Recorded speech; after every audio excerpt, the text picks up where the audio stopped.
what I want to do in this talk is go over again how, like the subtitle says, how literalism, and really sort of a real dependence on over-literalism can really produce disastrous results, not only in Bible interpretation, but really in real life.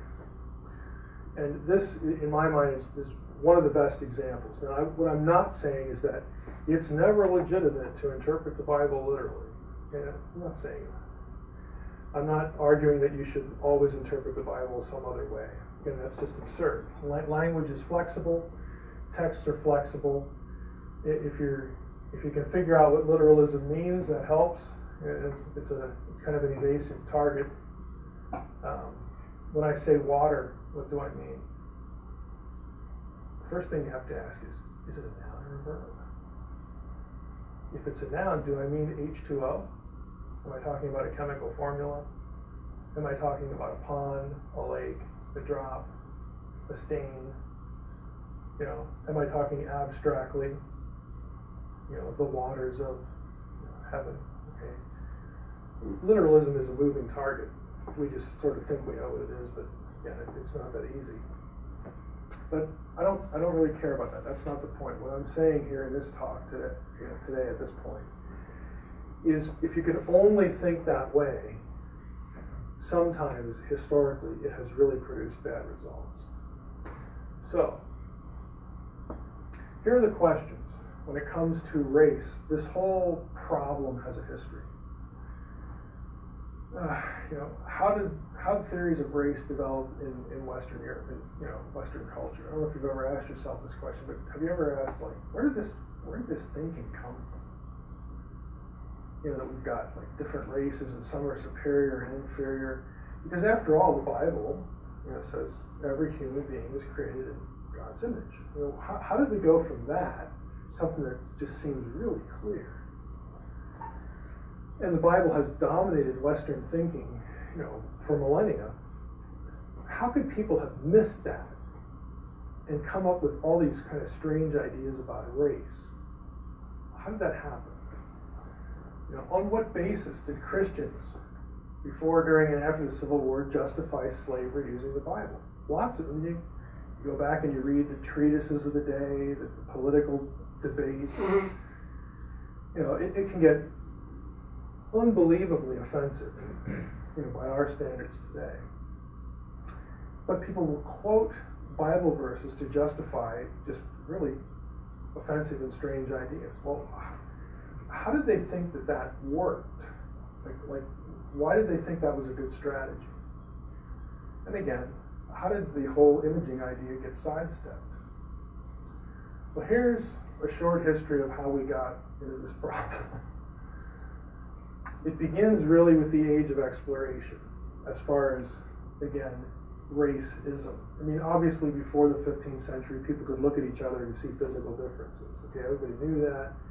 But what I'm talking about is tying the physical differences of people to theology and being provoked into thinking, well, all these physical differences, some of them are better than others. How did that happen?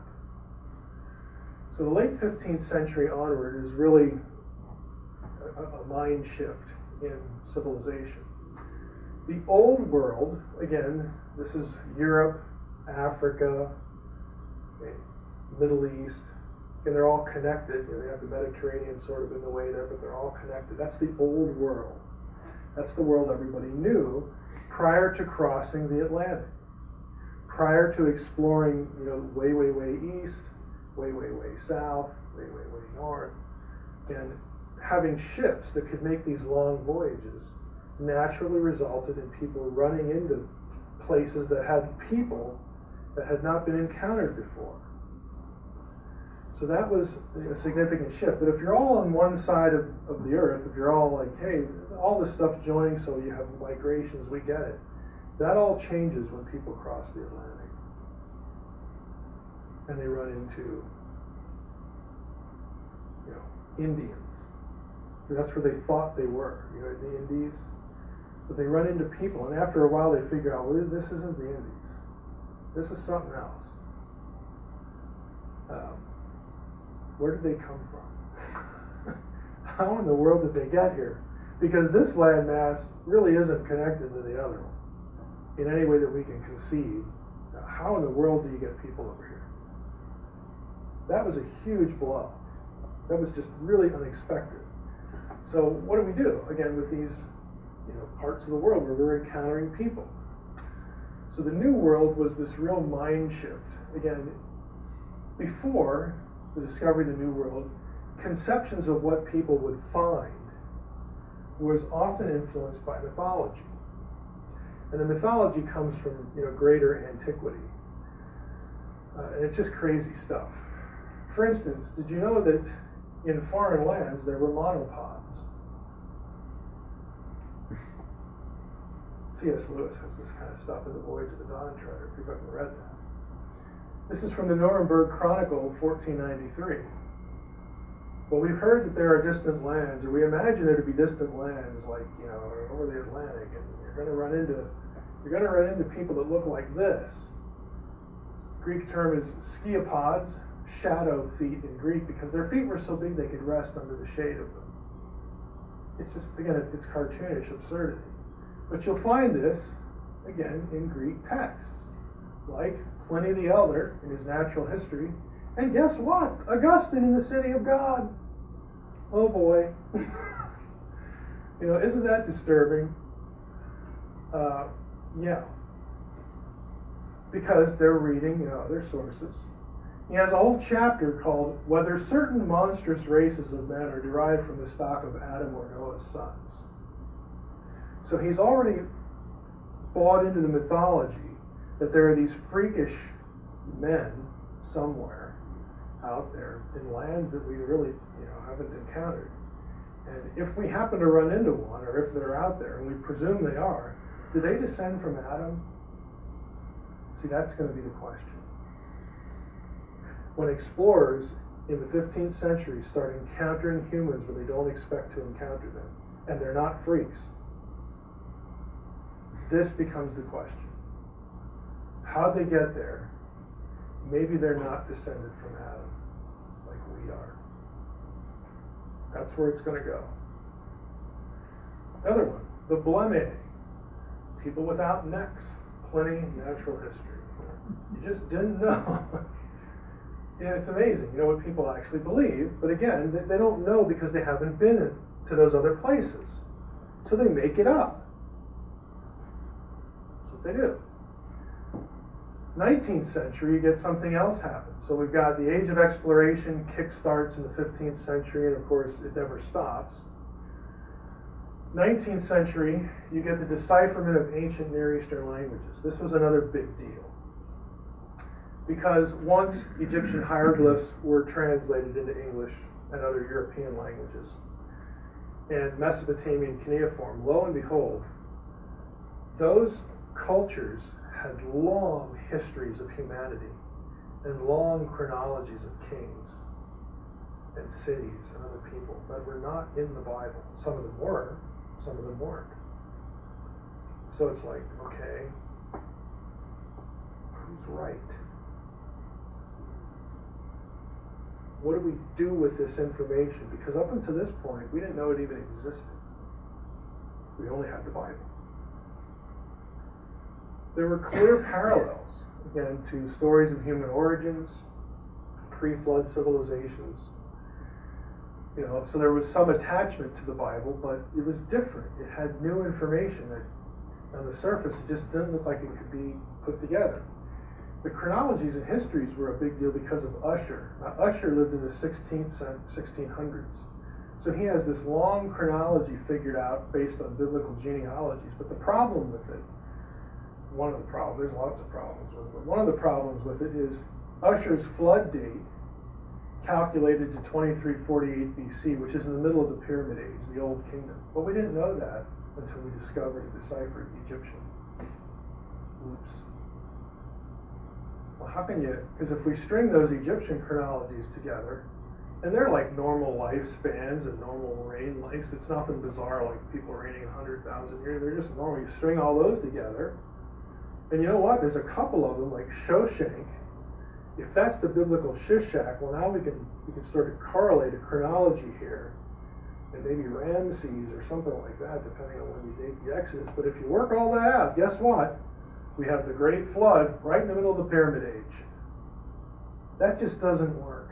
Now, it works with a local flood, perhaps. But nobody at the time was thinking local flood. They were thinking global deluge. And so this freaked people out.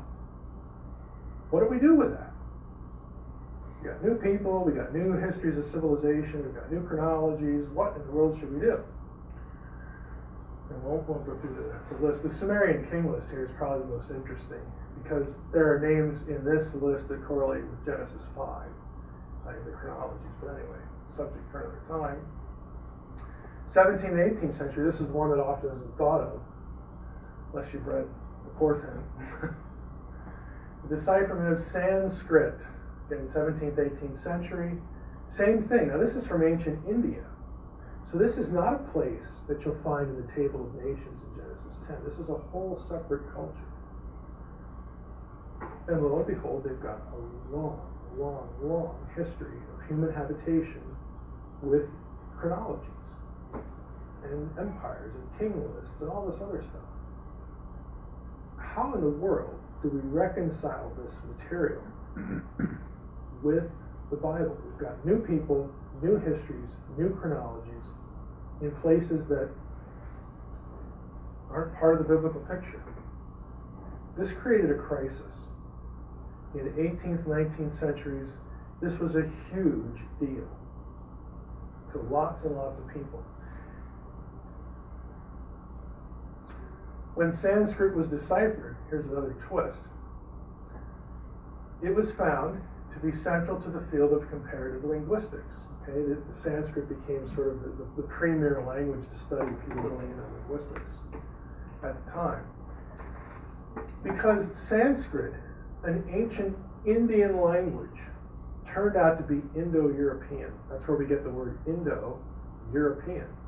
Sanskrit, ancient language, had a relationship grammatically to languages like German, Greek, Latin, French. How in the world is that possible? It has the same language structure. It's not a Semitic language. And so again, it literally changed the term to Indo-European language family because there it is. This also happened to be the era of higher criticism of the Bible and Darwinism. All of these forces are going to converge and create a huge crisis. So, let's just boil it down a little bit. Why are these other peoples not mentioned in the Bible? This is a logical question to ask. Can we consider the Bible an authority on human origins after all this stuff? Maybe the other civilizations had it right. In Europe, there was a subtext of this. How do we explain our racial heritage to all these other ones? Especially with that Indian thing going on here, with languages being the same family. What in the world is going on? There's no place you can turn to in the Bible, or so it was thought, that you could explain this stuff. Indo-Europeans were not Semitic, therefore. And that's going to have disastrous consequences when people hop on that one. And you know what? Europeans, we inherited Christianity. You know, just think of the map of the Mediterranean. Who inherits Christianity? It's the Roman Empire. The Roman Empire covers the whole Mediterranean. What happens to the Roman Empire? It gets invaded by, barbarian tribes in 476 AD, and the Western Empire collapses. The Eastern one survives a little bit to the days of Islam.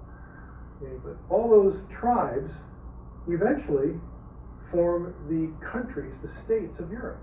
Britain, France, Germany. This is where they come from. But they're all evangelized because during the period of the Dark Ages, the books of the Bible and other classical texts, Greek and Roman texts, are hidden away in monasteries. That's what the Dark Ages was about. They hid the knowledge of the West. The church succeeds in winning the day and evangelizes all these places. The Vikings, if you watch that show, I don't know what network it's on or whatever. But this is how it was done. It was conflict. It was, again, who's going to win? The pagans, from the north, or is it going to be Christianity? Well, we know Christianity won the day. Europe became a Christian, landmass, and so Europeans rightly thought we're the descendants of all that biblical stuff. We inherited Christianity. They began to think of themselves, again, in linear terms. This whole history of the Bible, really leads to us because we're the inheritors of it. We are the church. We're the people of God now, because we have all these Christians, running around here. Well, you take that sort of situation and you discover that, our languages aren't related to the languages those Jews speak. And you know what? We really look like the people of God because we have Christianity. We won. Well, then, what about all these other peoples? What about the ones who aren't Christian? What about the ones who aren't us? What are they?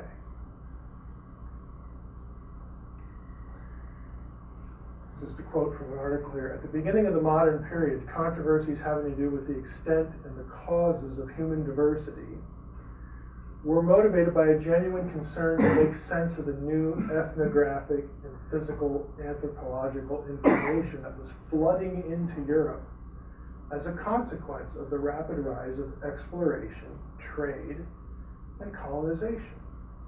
It just forced these questions to be asked. One of the most controversial interpretations of this new information, the theory of polygenesis, effectively deprived Christian scripture of its supposedly universal authority by decoupling the origins of pagan peoples from the account given in the book of Genesis of the origins of those humans whose generations extend back to Adam and Eve. It's from an article, The Pre-Adamite Controversy and the Problem of Racial Difference in the 17th Century. What all that means is this. Someone came up with the idea, you know what?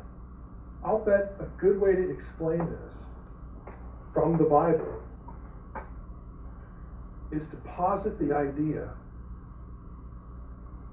that Adam and Eve were only the progenitors of one specific race, and the other races come from pre-Adamic humans or other humans who were alive around, when Adam and Eve were around, co-Adamic. So you're either pre-Adamic or co-Adamic. But the important point is you're not Adamic. The Europeans are the Adamic race because we inherited the Judeo-Christian scriptures. This was the will of God. God's looking out for us. These other races were somehow originated in other ways. And you say, well, how in the world can you get that from the Bible? And here's where you get all these questions. Now, let's see if I have them listed here. Wait till we get there. All these questions about where did Cain get his wife?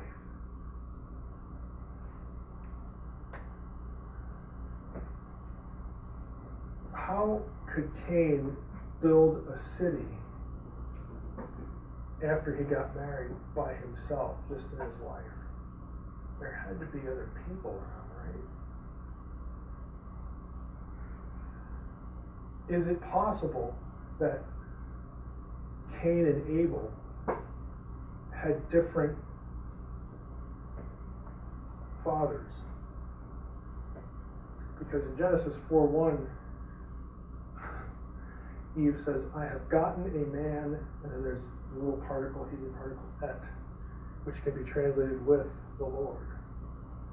So does that indicate that the Lord did something with Eve to produce Abel, but not Cain? This is where the idea of Cain being the seed of the serpent is born.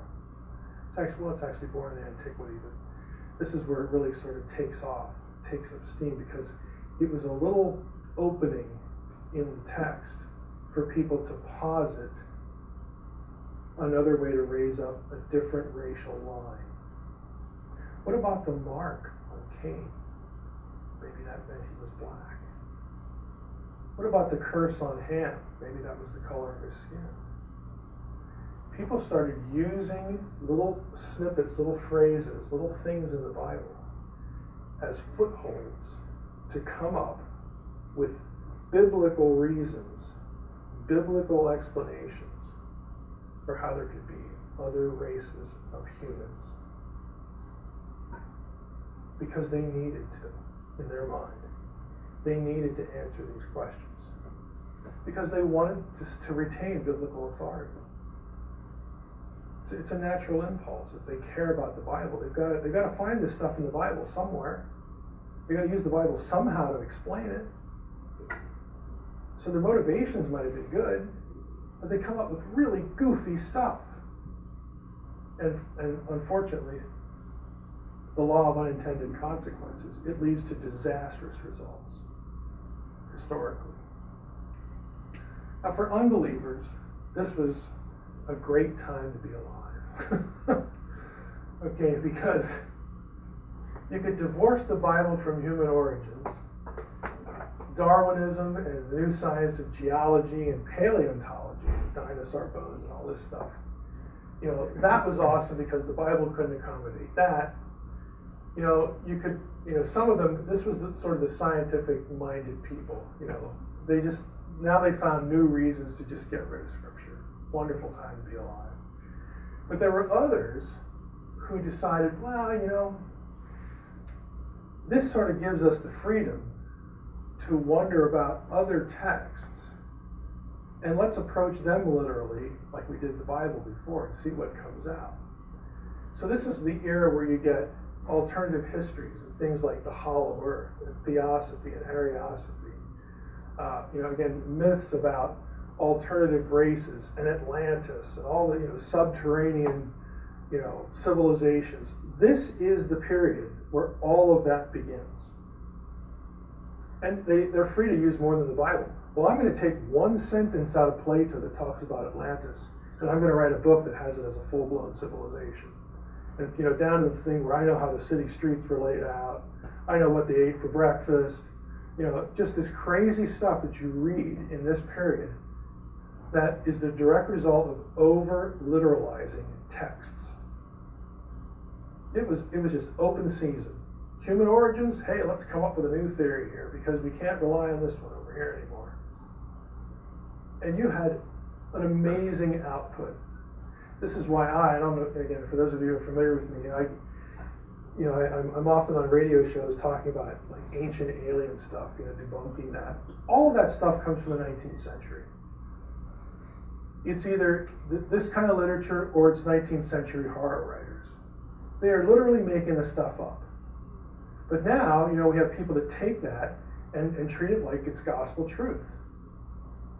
And they even marry it to the Bible. It's the same thing sort of all over again, but it has a long, long history. And if you're familiar with this literature, it's easy to watch the ancient alien. I know where that comes from, I know where that comes from, I know where that comes from. But most people don't have that in their head. And so it's appealing for any number of reasons.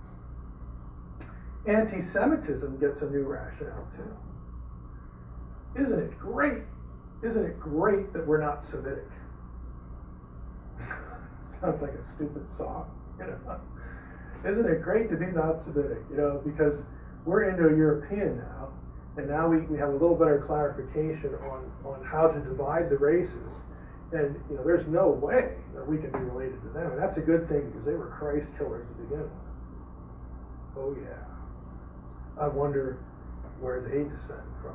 Because obviously, they're not really the people of God, at least anymore. They're either divorced by God, or maybe that history in the Bible, maybe there's something fishy going on there. Maybe the serpent seed is really the Semite, and the seed of Adam, through the good seed, Abel, is us. Because after all, we won. We inherited the Bible. We have the church. We're in charge. Providence of God. Okay, again, these are simple thoughts, but you see how they can happen, how they can be put together, and ultimately where they go. Because we've lived through that part. Now, for people who cared about the Bible, again, their strategy was, we got to find some way to have the Bible say this stuff, or else we're in trouble. Okay, so that's what they did. It's an effort to retain the authority. So again, this is the era when you get the gap theory.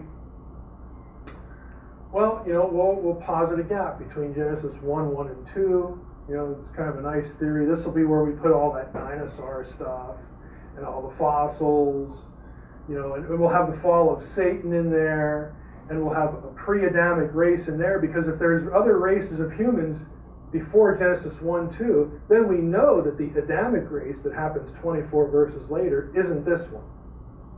Woohoo! We win. Solution, problem solved.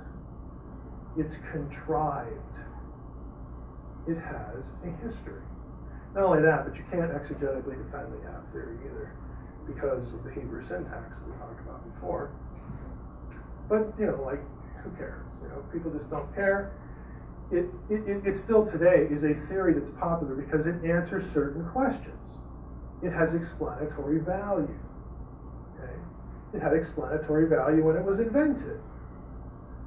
It's not bad motivations. People are trying to cope with, these serious problems. And you have the pre-Adamism, co-Adamism, polygenism, more than one generation, of humankind. Again, you get all these things we've mentioned, non-Adamic races. Some of them will tie the Nephilim stuff in there, Cain and Ham and all that. But this is the era when all of this just sort of blows up and gains steam, because people want answers. Now, pre-Adamism, just a little bit of a history there. You'll actually find sort of the seedling ideas in Kabbalistic literature, which is medieval, a little bit, at least the suggestion in the Church Fathers. But most of it is really pushed by modernity. If you want to read a book on this, and this is a dense read, this is a Johns Hopkins University Press, it's an intellectual history, but it's awesome. Okay, it's a wonderful book. Adam's Ancestors, Race, Religion, and Politics of Human Origins. It goes through all of this in sometimes excruciating detail. Isaac de la Pereire was the first person to really try to articulate this. He was a Calvinist, Portuguese Jewish origins from Bordeaux. Here's the title of his book. I love these old books that have these long titles. Men Before Adam, or a discourse upon the 12th, 13th, and 14th verses of the 5th chapter of the Epistle of the Apostle Paul to the Romans, by which are proved that men were created before Adam. It's a wonderful title. 1656. This was a widely read and hotly debated book, as you can imagine. Here was his idea, here was his position. He focused on explaining Paul's words that, quote, until the law, sin was in the world, but sin was not imputed when the law was not. He didn't believe this was a reference to the Mosaic law, this law. That was his launching point. He said, that's not the Mosaic law. That was a law given to Adam. The implication is there must have been humans before Adam, because there was a time that there was before the law, pre-law, and people were sinning. So there must have been people around. That was his thesis. That's how he argued for pre-Adamic origins. He also liked the local flood, which didn't make him any friends either. Now, it's important to point out he was not a racist. He did not believe that not descending from Adam, missed the word there, didn't mean that Negroes, for example, were animals. And you will see this kind of rhetoric in 18th, 19th century literature. That Negroes were they were outside of the Adamic race, but that also sort of made them kind of an animal as well. He was motivated by the questioning and to take all this non-biblical stuff, like the chronologies and the histories, take that seriously. So he wasn't doing racial stuff. He wasn't concerned about establishing the inequality of the races. People who followed him were. Pre-Adamism was considered heretical when it came forth, but once you get theories like the gap theory, it became a little more palatable because it was viewed as helping to solve the problem. Another quote, written in American Practitioners, of science were generally drawn from the ranks of the religious and social establishment. Okay, this is going to be, I think this is from Livingstone. Since students of nature and human nature thus continued to ground their scientific endeavors in natural theology, frequently in a biblicist mold, basically lots of scientists in Britain and America were still Christians, is what this is saying. Because of that, it was necessary to find some means of integrating the findings of the new sciences, ethnology, archaeology, geography, anthropology, with theological principles. In other words, scientists who were still Christians, really, they wanted to have the Bible fit this too. And so what happens is, in this context, pre-Adamism therefore provided a convenient, although frequently contested, vehicle by which science and theology could be brought together. So some of your most articulate pre-Adamic and co-Adamic defenders are actually Christians who happen to be famous scientists, in the era, because they had a vested interest in trying to figure this out. So that comes from an article by Livingstone, author of the same book. It was presumed that because it was the man of the Bible who was created in the image of God, if people on the other side of the world had a separate creation, then they could not be seen as unequal in terms of relative likeness to God to those in the Christian world. By the 19th century, though, many found it a welcome idea to divorce the Negro and the Native American from whites when it came to having common ancestors from the Garden of Eden. Okay, what is it? You realize what that means. People found it offensive to think that Negro, that Native American, that they come from the same stock as once inhabited the Garden of Eden like we did. People just didn't want to hear that.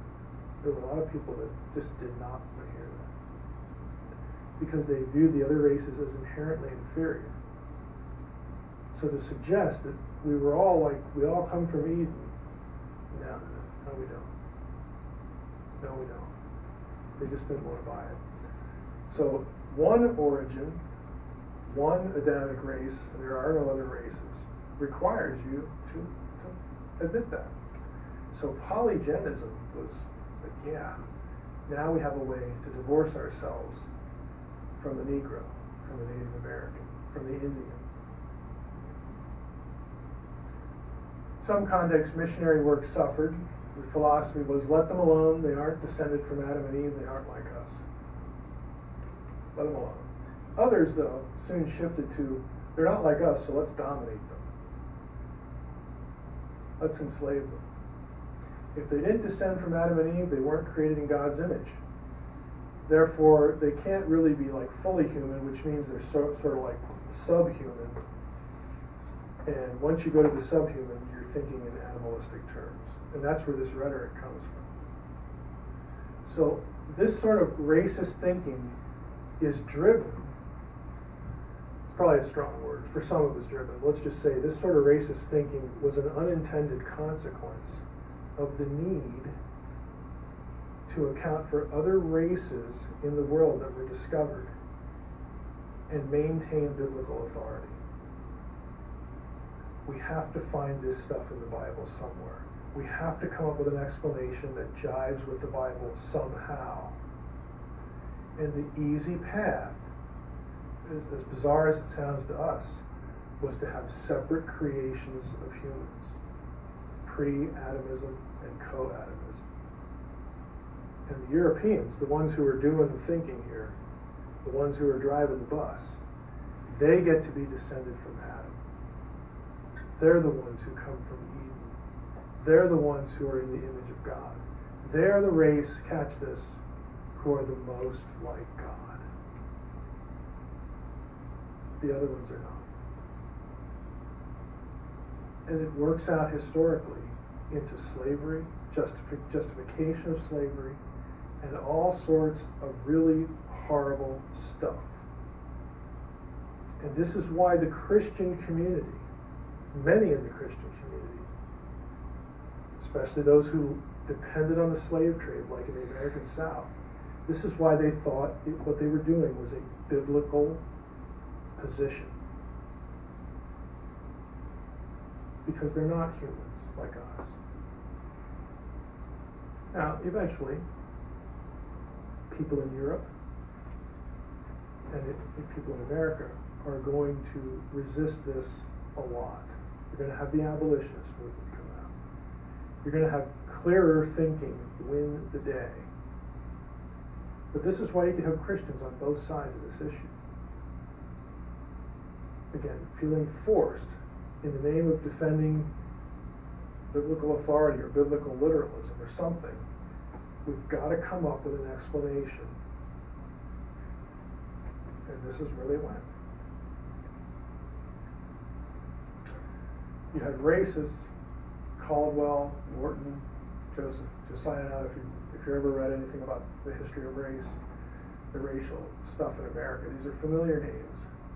Again, they compared blacks to the pre-Adamite beasts who were stood in the ark with the other animals.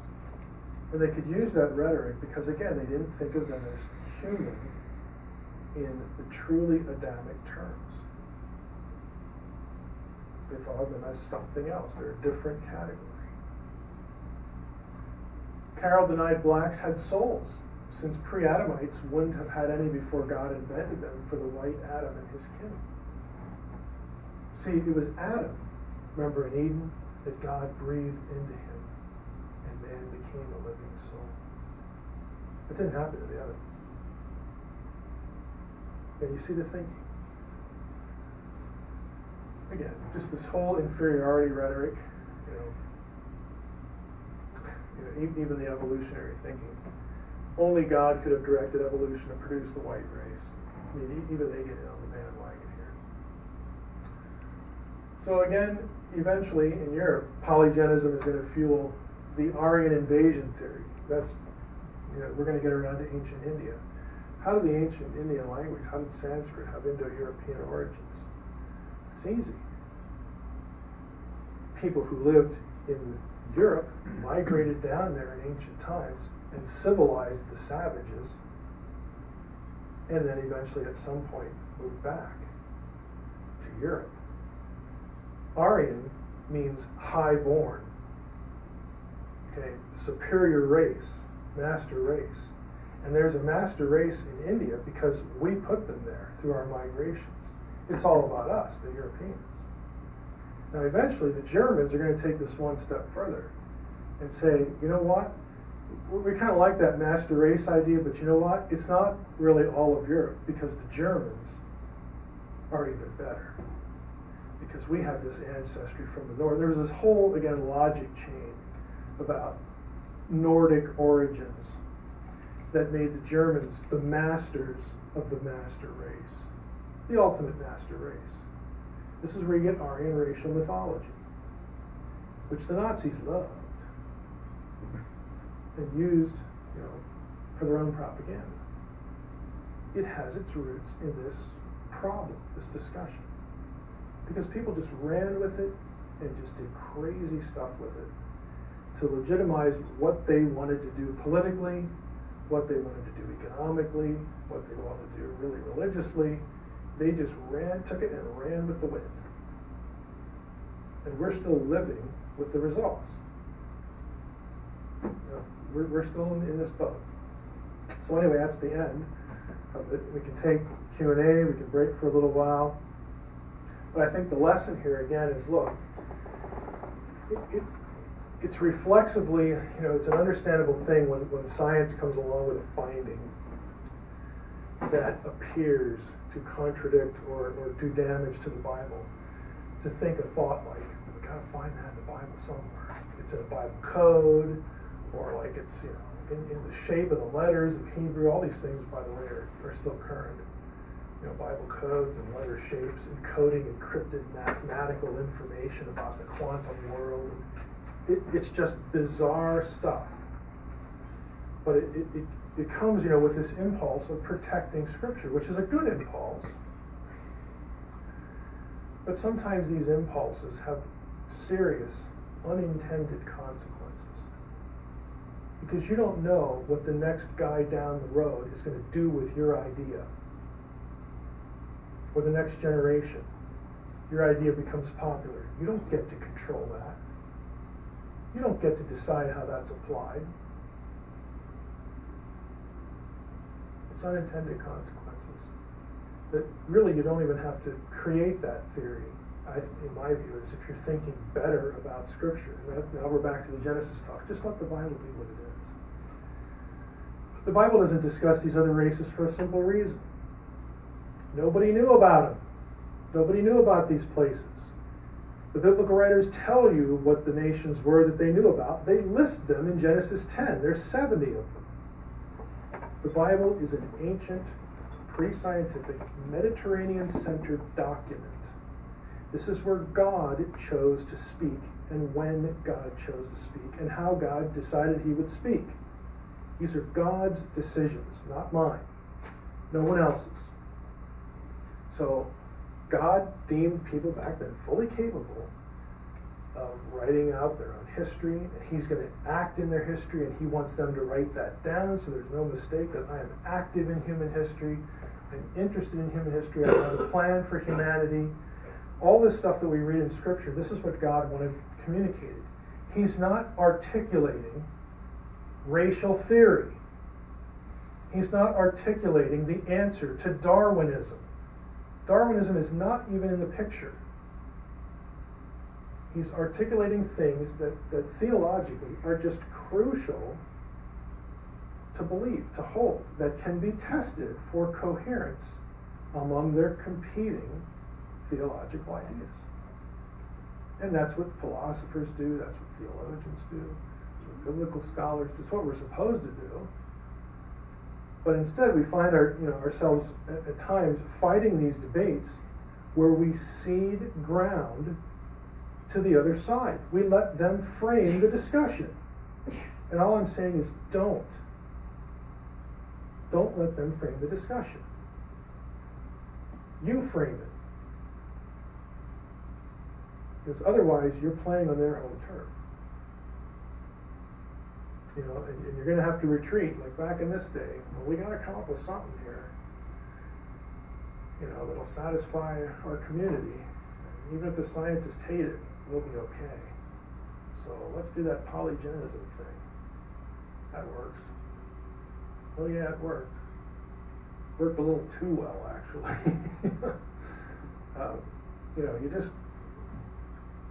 I think we need a bit of a mental shift. Again, the idea is simple. Just let the Bible be what it is. Honor God's decisions. God decided when it would get written, who wrote it, and what they knew. And God was fine with it.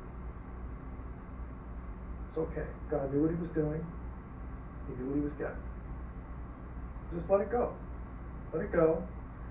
And take the theological propositions that are there, no matter when they're written. They're going to be clear. And let those be the item of debate. Let those be tested for coherence. Because you can win that battle. And for millennia, Christians have been winning that battle. It's just now we're distracted. We're distracted in so many ways.